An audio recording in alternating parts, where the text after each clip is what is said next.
오늘 우리는 주님을 본받아 사는 자라는 제목으로 말씀의 은혜를 나누도록 하겠습니다.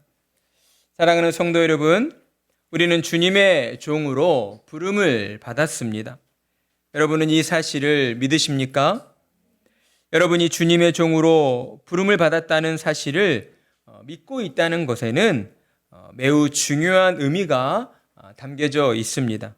그것은 여러분이 세상에서 가장 존귀한 존재이며 또한 가장 거룩하고 영광스러운 사명을 부여받은 자들이다라는 사실을 확인시켜 주고 있다는 것입니다. 이것은 세상이 알지 못하는 비밀인 것이죠. 세상 사람들이 우리에게 확인시켜 줄 수 있는 것도 아닙니다. 오직 여러분 안에 있는 믿음만이 이 사실을 저와 여러분에게 확인시켜 주는 것입니다. 왜냐하면 여러분이 주님의 종으로 부름을 받았다는 이 사실은 세상의 어떠한 기준에 의해서 선택되어진 것이 아니라 또는 우리 자신의 노력이나 능력 때문에 우리가 하나님께로부터 선택을 받은 것이 아니라 오직 하나님의 은혜로 말미암아 하나님의 은혜의 믿음의 선물로 말미암아 우리에게 주어졌기 때문인 것입니다. 그렇기 때문에 성도로 살아가는 사람들은 세상의 일들 앞에서 일희일비하지 않는 것이죠. 우리는 세상을 바라보며 사는 자들이 아니기 때문인 것입니다. 저와 여러분의 이 땅을 사는 동안 우리를 주님의 종으로 불러주신 그 하나님의 은혜에 날마다 기뻐하고 감사드리며 살아가야 하는 것입니다. 주님이 우리에게 맡겨주신 사명을 날마다 기쁨으로 감당하면서 다시 만날 주님을 소망하며 하나님의 영광을 드러내는 자리로 우리가 나아가야 한다라고 하는 것이죠. 그러나 여러분, 우리가 이러한 내용들을, 이러한 사실들을 잘 알고 있다고 하여도 우리가 삶 가운데에서 실천하며 산다라고 하는 것은 좀처럼 쉽지가 않습니다. 왜 그렇습니까? 죄의 유혹이 우리의 안팎에서 우리를 공격하기 때문인 것입니다. 우리의 내면에서 죄된 본성이 우리를 계속해서 흔들어 대는 것입니다. 그리고 여기에 더해 죄로 부패한 이 세상이 끊임없이 안목의 정욕으로 또한 이생의 자랑으로 우리를 믿음의 길에서 넘어뜨리려고 우리를 공격하기 때문이다라고 하는 것입니다. 그러다 보니 세상 사람들의 눈에 비춰지는 신자의 그 모습이 때로는 이중적인 모습으로 보일 때가 있습니다. 세상의 사람들은 신자들이 교회에서만 거룩한 척하고 있고 세상에 나와서는 자신들과 별반 다를 바 없는 그런 모습으로 살아간다라고 우리를 비난하기도 하는 것입니다. 이것이 바로 오늘날 신자들이 처한 이 현실의 모습인 것이죠. 그러나 사랑하는 성도 여러분, 저와 여러분은 세상 사람들의 이러한 반응 앞에서 그들의 반응을 이상하다 여길 필요가 없을 것입니다. 왜냐하면 교회를 향한 세상의 이러한 부정적인 반응은 2000년 전에 우리 주님이 예언해 주신 그 이후로 변함없이 계속되어져 오고 있기 때문이다라고 하는 것이죠. 예수님께서는 12제자를 부르시고 복음 전도자로 파송하시면서 이렇게 말씀하셨습니다. 내가 너희를 보냄이 양을 이리 가운데로 보냄과 같도다. 그러면서 또한 예수님은 제자들을 향하여 너희는 예수를 구주로 믿는다는 그 이유 하나만으로 사람들로부터 미움을 받고 끝내 죽임을 당하게 될 것이다 라고 말씀을 하셨습니다. 마태복음 10장 5절의 말씀, 또 너희가 내 이름으로 말미암아 모든 사람에게 미움을 받을 것이나 끝까지 견디는 자는 구원을 얻으리라. 아멘.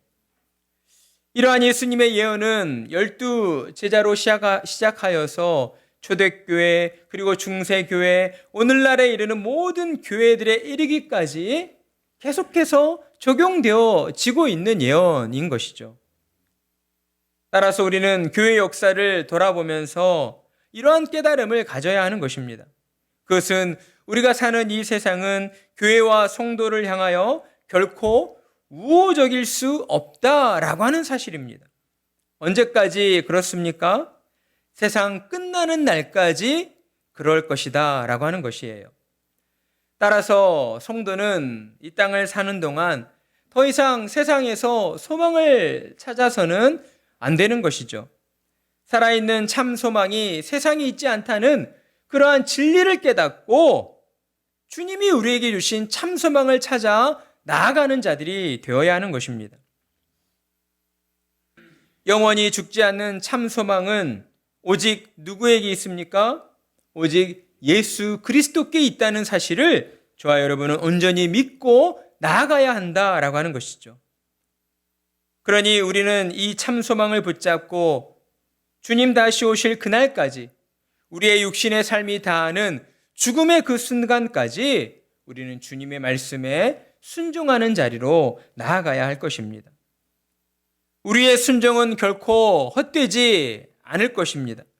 왜냐하면 우리의 주님께서 순종의 길 끝에서 우리를 맞아주신다라고 우리에게 약속을 해주셨기 때문인 것이죠. 그리고 주님은 오늘도 우리에게 말씀을 통하여 다시 만날 주님을 소망하며 순종의 길로 나아가는 성도들에게 장차 다시 오실 주님이 세우실 하나님의 나라가 어떤 나라이며 또한 그 하나님의 나라가 어떻게 경영되어지는가에 대해서 우리에게 구체적으로 말씀을 해 주십니다. 주님은 종말의 날에 다시 오시겠다라고 우리에게 말씀하셨습니다. 그리고 오늘 우리가 함께 읽은 31절의 말씀을 보면 인자가 자기의 영광으로 모든 천사와 함께 올 때에 자기의 영광의 보좌에 앉으리니 라고 말씀을 하시면서 주님은 천사들을 통하여 모든 민족을 주님 앞으로 불러 모으시고 마치 목자가 양과 염소를 구분하는 것 같이 모든 민족들을 향하여 그와 같은 일들을 행하신다라고 말씀을 하십니다. 여기서 우리는 주님이 자기의 영광으로 오신다라고 하신 말씀의 의미가 무엇인가를 살펴볼 필요가 있습니다. 주님이 자기 영광으로 오신다라고 하신 말씀의 의미는 무엇입니까? 이 말씀의 의미를 우리가 깨달으려면 주님이 이 땅에 처음 오셨을 때에 어떤 모습으로 오셨는가를 우리가 생각을 해볼 필요가 있다라고 하는 것이죠. 주님은 세상에 처음 오셨을 때 어떤 모습으로 오셨습니까?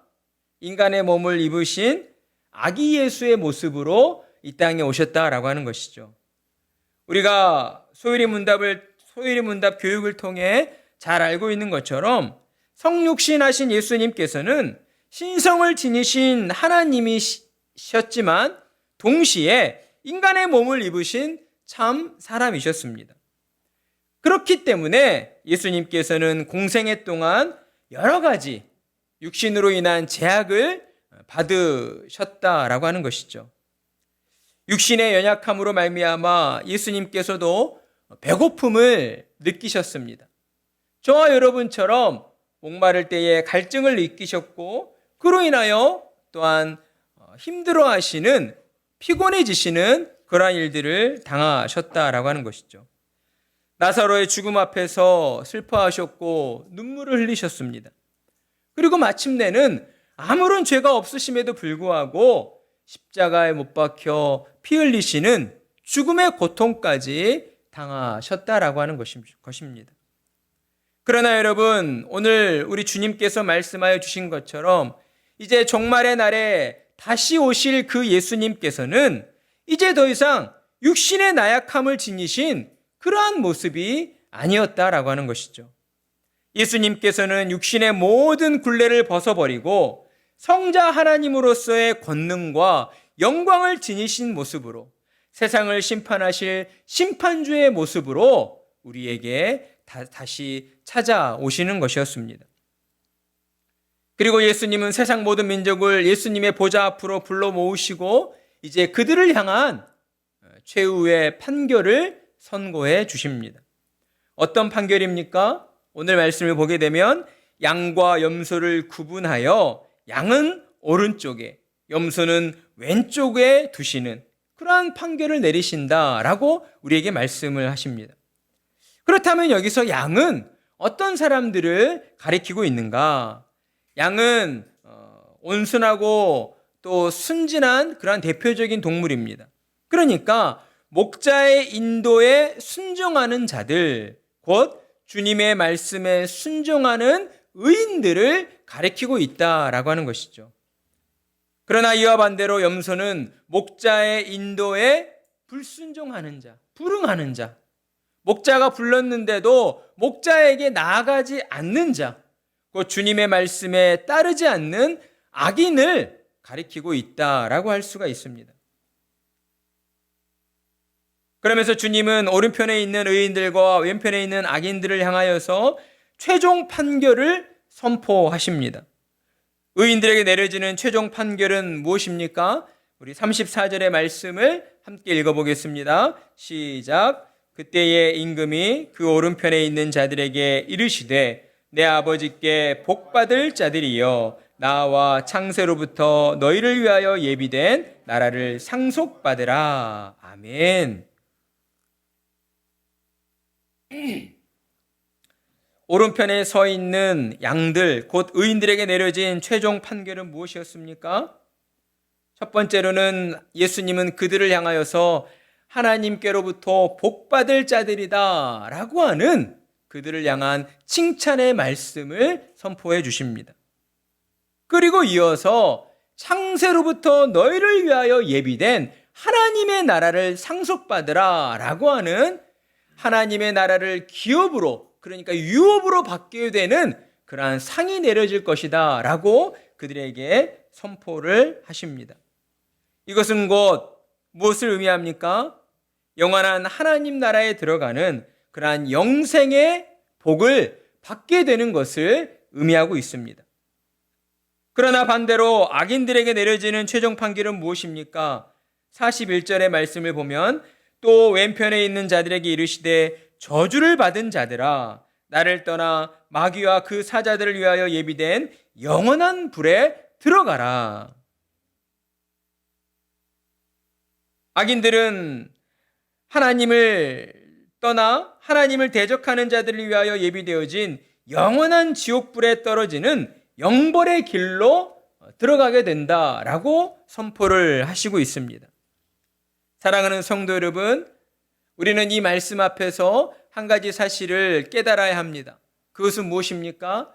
우리의 믿음의 여정 그 길 끝에는 반드시 우리의 그 믿음의 여정을 판단하시고 심판하시는 우리 주님의 심판이 놓여져 있다라고 하는 사실입니다.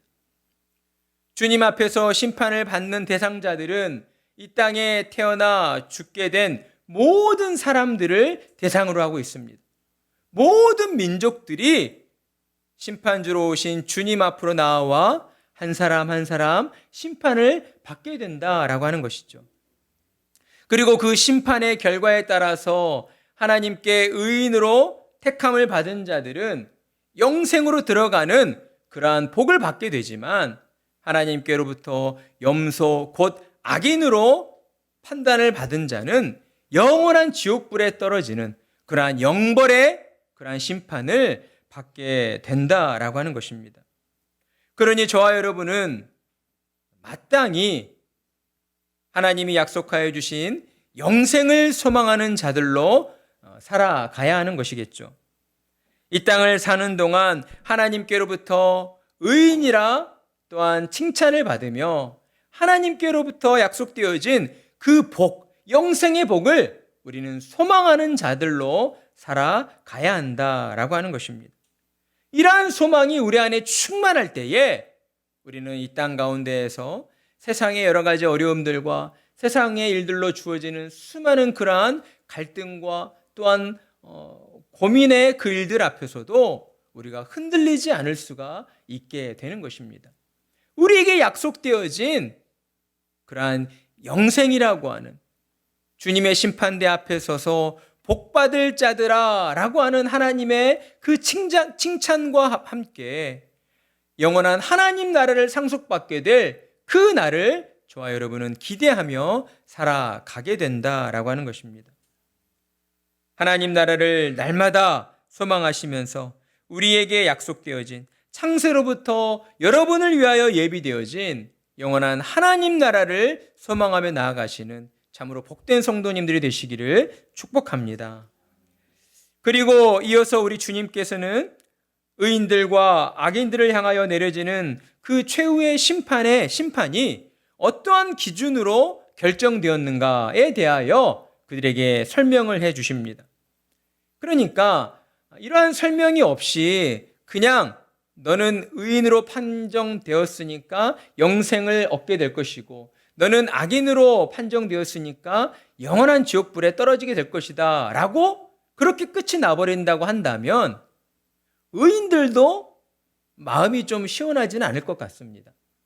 내가 무엇 때문에 하나님 앞에서 의인으로 판단받게 되었을까? 이것을 밝히 알려주시는 것이 곧 공정한 심판의 모습일 것입니다. 그래서 우리 예수님께서는 그들에게 너희가 왜 의인과 악인으로 판단을 받게 되었는가? 그 기준에 그렇게 결정된 기준이 무엇인가를 그들을 향하여 설명을 해 주시고 있는 것입니다. 한마디로 정의하자면 각자 행한 대로, 즉 각 사람이 행한 선행과 악행으로 말미암아 그와 같은 심판이 주어지게 된다라고 하는 것입니다. 우리 35절과 36절의 말씀 우리 함께 읽어볼까요? 시작. 내가 줄일 때에 너희가 먹을 것을 주었고 목마를 때에 마시게 하였고 나그네 되었을 때에 영접하였고 헐벗었을 때에 옷을 입혔고 병들었을 때에 돌보았고 옥에 갇혔을 때에 와서 보았느니라. 아멘. 그러니까 예수님께서 의인들을 향하여서 너희가 하나님 앞에서 의인으로 판단받을 수 있는 이유가 바로 이것이다 라고 하시면서 하신 말씀이 무엇입니까? 내가 줄일 때에 너희가 먹을 것을 주었고 내가 목마를 때에 너희가 마시게 하였고 또 나그네 되었을 때에 내가 나그네 되었을 때에 너희가 나를 영접하였다라고 하는 것이죠. 내가 헐벗었을 때에 옷을 입혀주었고 내가 병들었을 때에 돌보아 주었고 내가 옥에 갇혔을 때에 나를 찾아와 나를 위로해 주었다라고 그 이유에 대해 말씀해 주시고 있는 것입니다.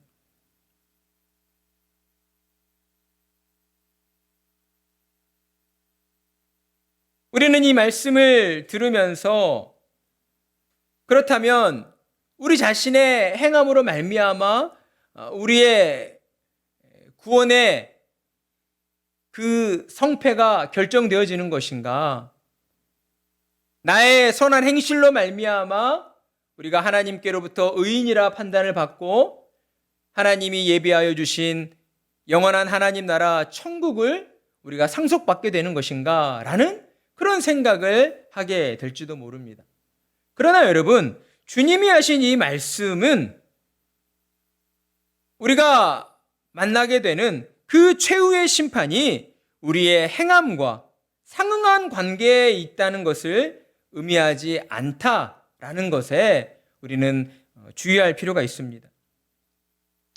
그러니까 의인들이 행하는 이 선행들이 가지고 있는 의미라고 하는 것은 영생을 얻기 위한 조건으로서가 아니라 하나님의 은총을 입은 자들로서 그리스도와 연합된 자들임을 확증시켜주는, 보여주는 그 증표가 된다는 것을 우리에게 말씀해주고 있다라고 하는 것이죠. 여러분, 이 말씀의 의미가 이해되십니까? 그러니까 주님이 하신 이 말씀은 이러한 행위들이, 선을 행하는 이러한 행위들이 조건이 되어서, 그러니까 필수 조건으로서 이러한 선행들이 이루어졌을 때에만 우리가 하나님이 예비하신 천국에 들어간다는 것을 우리에게 말씀해 주시고 있는 것이 아니라 무엇을 말씀해 주시고 있어요? 역설적으로 하나님께 택함 받은 자들, 그리스도와 연합되어 있는 믿음의 사람들은 이 땅을 사는 동안 마땅히 이러한 선을 행하는 행위들을 행하게 되는 것이다. 이러한 행위들로 말미암아 너희가 하나님 앞에서와 또한 모든 사람들 앞에서 하나님의 택한 자녀들이다라고 하는 것을 보여주는, 드러내는 그러한 증거가 되는 것이다라고 하는 것을 우리에게 강조해 주고 있다는 것입니다. 따라서 하나님을 신앙하는 참 성도는요, 누가 시켜서가 아니라, 억지로가 아니라 자기 몸에 배어 있는 듯 자연스럽게 선을 행하는 자리로 나아가게 된다라고 하는 것이에요. 저의 마음 가운데에도 그러한 때가 있었습니다. 하나님께서 처음 저를 인격적으로 만나 주었을 때에 저의 모든 것들이 변화되어지는 그런 놀라운 경험들을 제가 하게 되었습니다. 그러면서 저의 마음이 너무나도 어떤 신비로운 경험이었는데 저의 마음과 생각 가운데에 전혀 어떤 세상적인 것들에 대한 걱정이나 근심이나 또는 어떤 분노나 두려움이나 화냄이나 이런 것들이 생겨나지 않았어요. 오직 하나님의 은혜에 감사하는 마음으로 저의 심령이 충만해져 있었습니다. 그러다 보니까 어떤 일들에 제가 관심을 갖게 되냐면 어떻게 하면 어려운 사람들을 도울 수 있을까? 그런 일들에만 저의 마음이 집중되어지는 것을 제가 경험하게 되었습니다. 제가 그때 이제 직장을 다니면서 당산역에서 지하철로 왔다 갔다 할 때였는데 그때에도 이렇게 길을 걸어가면서도 늘 하나님의 은혜에 감사하는 마음으로 길을 걷고 있었는데 저기 인도 옆에 어떠한 사람이 술 취했는지 아니면 이렇게 집 없는 그런 노숙자였는지 모르겠지만 인도 옆으로 쓰러져서 고속도 이렇게 차가 다니는 길로 그 사람의 몸이 넘어져 가 있었습니다. 아무도 그 사람을 도와주지 않아요. 그런데 그 사람을 보는 순간 제 마음에 저 사람을 빨리 도와줘야 되겠다. 그런 마음이 일어났다라고 하는 것이죠. 사람들의 시선이나 사람들의 관심은 아랑곳하지 않고 저는 그 사람에게 바로 달려가서 그 사람을 들쳐매고 인도로 끌고 와서 인도의 안전한 곳에 앉혔습니다. 그리고 이제 경찰에 또 전화를 하게 되었던 것이죠. 어떻게 이런 일들이 저를 통하여 일어나게 되었는가? 아무리 생각해 보아도 제가 어떤 의지적으로 그 상황에서 저 사람을 도와줘야 되겠다 이런 마음을 가졌기 때문이 아니라 이미 하나님께서 제 마음을 이전과 다른 사람의 마음으로 변화시켜 주었기 때문에 제 마음 가운데에 정말 세상이 주지 못하는 그러한 기쁨과 감사로 충만한 마음을 주셨기 때문에 그러한 마음이 원인이 되어서 저의 발과 저의 손을 움직여 주셨고 그로 인하여 어려운 이웃들을 도와주는 그러한 자리로 나아가도록 인도해 주셨다라고 하는 것을 제가 깨닫게 된 것입니다. 주님이 우리에게 가르쳐 주시고 있는 이 말씀이 바로 그러한 의미를 우리에게 나타내 주고 있는 것이다 라고 하는 거예요.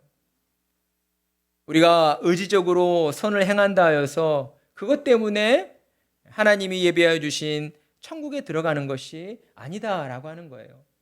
오직 하나님의 은혜로 말미암아 구원받은 자들, 믿음으로 말미암아 그리스도와 연합되어 있는 자들은 이 땅을 살아가는 동안 누가 시키지 않아도 등 떠밀지 않아도 억지로 강요하지 않아도 어때요? 자연스럽게 내 이웃을 내 몸과 같이 사랑하는 그러한 사랑을 실천하며 살아가게 된다라고 하는 것입니다. 따라서 이와 같은 신자들의 복음적인 행위들은 하나님이 그리스도를 위하여 믿음의 순종을 행하는 자들에게 거저 주시겠다라고 약속하신 하나님의 나라를 받을 수 있는 자격을 갖추었음을 보여주는 증표가 된다라고 하는 것입니다. 조건이 아니고요, 증표가 된다라고 하는 거예요.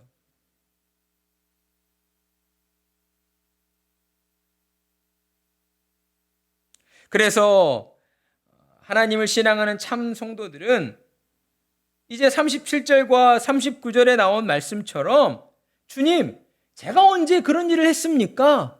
저는 그렇게 주님 앞에 주님을 향하여서 먹을 것을 드리지도 않았고 물을 드리지도 않았고 주님 앞에 옷을 입혀드린 적도 없습니다. 라고 이렇게 이야기를 하게 된다라고 하는 것이죠.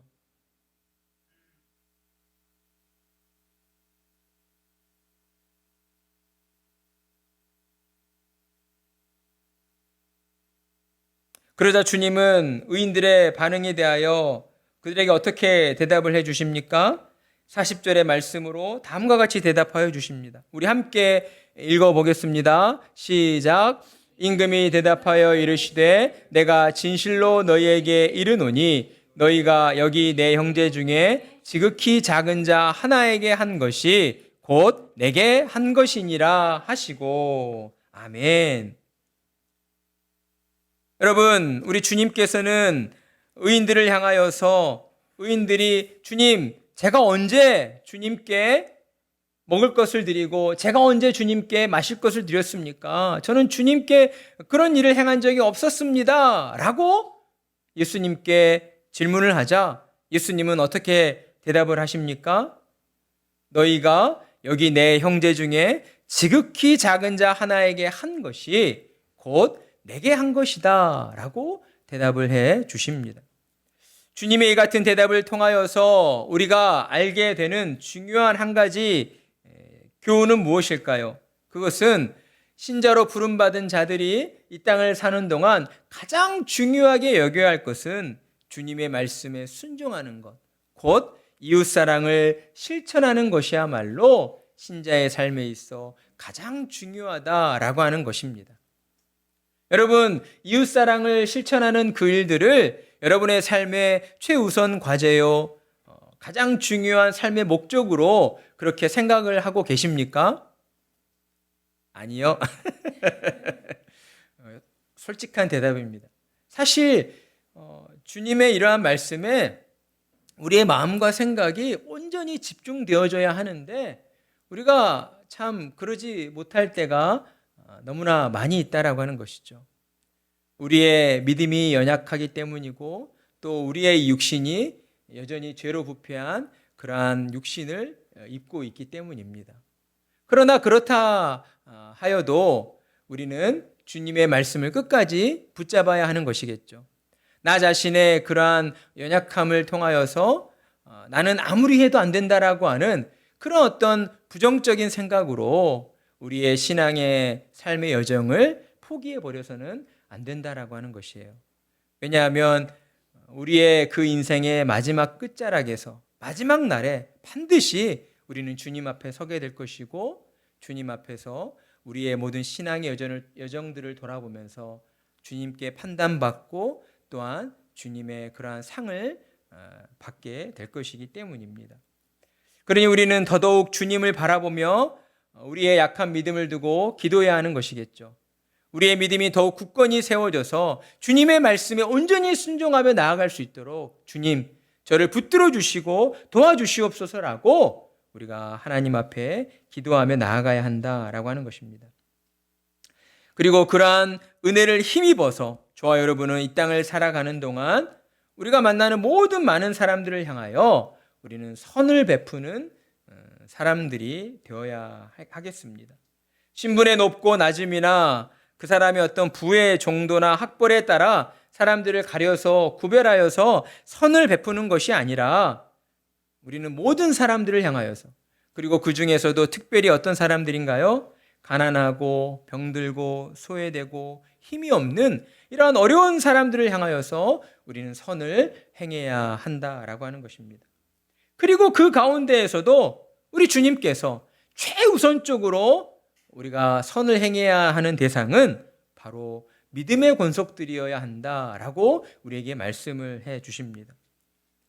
우리는 세상을 향하여 주님의 사랑을 또한 전하고 베푸는 자들이 되어야 합니다. 그 사랑의 대상은 우리의 이웃들인 것이죠. 그리고 그 이웃들 가운데에서도 최우선적으로 첫 번째로 우리가 선을 행해야 하는 대상은 우리의 믿음의 권속들, 주님의 은혜로 교회로 모이게 된 믿음의 형제 자매들을 향하여서 저와 여러분은 최우선적으로 선을 행하는 자들이 되어야 한다라고 하는 것입니다. 왜냐하면 믿지 않는 이웃들에게 베풀어진 선행은 하나님의 말씀에 순종하는 행위로서 상을 받게 되는 것이겠지만, 믿음의 형제들에게 행해진 선행이라고 하는 것은 어때요? 실질적으로 누구에게 행해진 것이에요? 주님에게 행해진 것이다. 실질적으로 예수님께 행해진 선행이라고 우리 주님께서 인정해 주신다라고 우리에게 말씀해 주시고 있기 때문입니다. 사랑하는 성도 여러분, 그러니 저와 여러분은 그 누구보다도 주님의 몸된 교회로 모이게 된 믿음의 형제 자매들을 더 많이 아껴주고 품어주고 더 많이 사랑해주는 그러한 선행을 베풀며 나아가야 하는 것입니다. 그래야 할 때에 우리 세우는 교회가 더욱 주님의 은혜 안에서 건강한 교회로 성장해 가게 되는 것입니다. 교회가 그냥 규모적으로만 커진다고 해서 그런 교회가 다 건강한 교회가 되는 것은 아닙니다. 하나님이 보실 때에도 하나님이 기뻐하시는 교회가 되는 것이 아니다라고 하는 거예요. 어떤 교회가 하나님이 기뻐하시는 건강한 교회입니까? 주님이 우리에게 주시는 이 말씀대로 주님의 말씀에 순종하는 교회. 우리의 이웃들을 사랑하고 특별히 우선적으로 믿음의 권속들, 교회 안에서 힘들고 어렵고 지쳐있는 그러한 믿음의 형제 자매들을 우선적으로 챙겨주고 돌봐주고 또한 그들을 도와주는 그러한 사랑이 넘쳐나는 교회야말로 하나님이 참으로 기뻐하시는 건강한 교회가 된다라고 하는 것입니다. 이러한 일들을 우리가 잘 행해 나아갈 때에 저와 여러분은 하나님이 약속하여 주신, 하나님이 영원 전부터 예비해 주신 하나님의 나라 천국에 들어가는 그러한 은혜와 은총을 받아 누리게 될 것입니다. 이 모든 일들은 우리가 더더욱 주님을 본받아 나아갈 때에 우리의 삶을 통하여서 온전히 이루어지게 되어 있습니다. 우리가 자꾸만 세상을 바라보다 보면 하나님의 말씀이 우리의 마음의 중심에 뿌리를 내릴 수가 없게 되는 것이죠. 주님을 바라보면서 주님이 행하여 주신, 그러니까 이 마태복음, 공간복음을 통하여 예수님께서 우리에게 보여주신 그 예수님의 신앙의 모습들을 우리가 본받아 나아갈 때에 저와 여러분은 하나님이 기뻐하시는 온전한 믿음의 사람들로 하나님 나라에 합당한 천국 백성들의 모습으로 우리가 살아가게 될 것이다 라고 하는 것입니다. 그래야 할 때에 저와 여러분의 모든 삶은 하나님이 친히 동행하여 주시고 또 하나님께서 은혜를 더하여 주시는 그러한 복된 삶으로 그렇게 나아가게 될 것입니다. 그러한 은혜가 저와 여러분의 모든 삶에 충만하여지기를 간절한 마음으로 축복합니다. 아멘.